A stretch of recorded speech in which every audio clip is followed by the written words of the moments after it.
Hello investors and welcome back to another video. Today we are going to cover the stock market. If you find these videos helpful, please consider subscribing.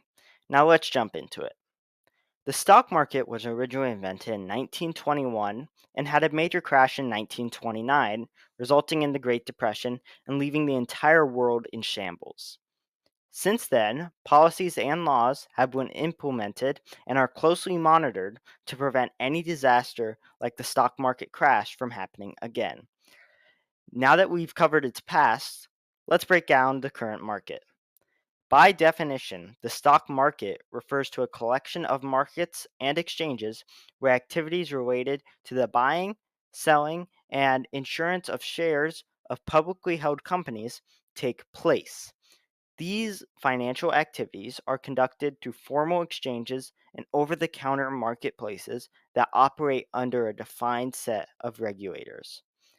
In simpler terms, investors can buy a small part of a company of their choice and gain a profit or lose a profit depending on how that company performs.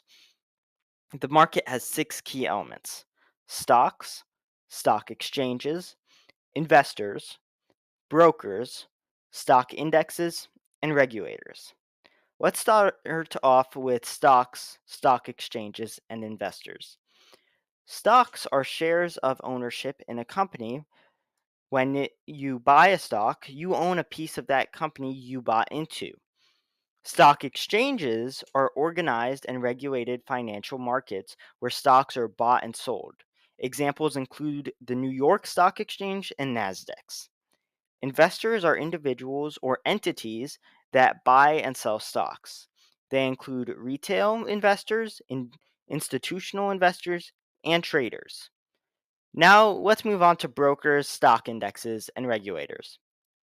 Brokers are agents who facilitate the buying and selling of stocks for investors. They can be an individual or a firm. Stock indexes are benchmarks that track the performance of a group of stocks. Examples include the S&P 500, Dow Jones Industrial Average, and Nasdaq's Composite. Regulators are government agencies and organizations that oversee and regulate the stock market to ensure fair and orderly functioning. In the US, the Securities and Exchange Commissions is a primary regulator. The stock market allows companies to raise capital by issuing shares to investors who, in turn, can benefit from potential capital gains and dividends. It also provides a platform for investors to buy and sell securities, enabling liquidity and price discovery based on supply and demand. In upcoming videos, I will break down that each of the six elements does in the stock market and how you, the future investors, can utilize them to maximize your wealth. If you are interested in these topics, consider subscribing, and I will see all of you in the next videos.